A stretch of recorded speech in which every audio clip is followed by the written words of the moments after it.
In today's video, I'm going to teach you how to add comments to rows in Smartsheet. Comments are a great way to keep your conversations and context directly inside your sheet, instead of spreading them across emails or chat threads. In this walkthrough, I'll show you exactly where to click and how to use the comment feature, so you can collaborate more efficiently with your team. First, make sure you're logged into your Smartsheet account and that your sheet is open in Grid View. Grid View is a standard spreadsheet style layout where you can see your rows and columns in a table format. Once your sheet is open, look over to the far left side of the sheet where each row starts.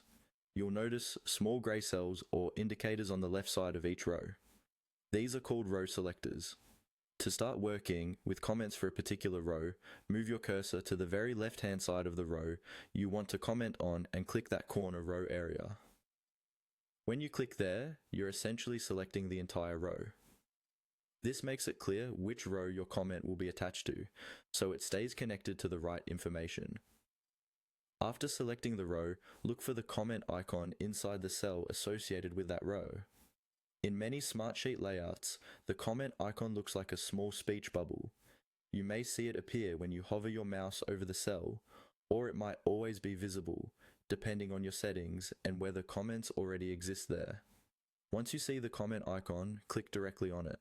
This will open a comment panel or a pop-up window where you can type your message. Here, you can add notes, ask questions, or provide status updates about that specific row. If your team uses mentions, you can type the @ symbol followed by a teammate's name to notify them about your comment, as long as they have access to the sheet. When you're done writing your comment, click the option to post or save. Your comment is now attached to that row, and anyone with the right permissions can open the comment icon to read or reply.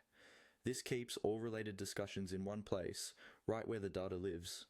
That's all you need to do. Select the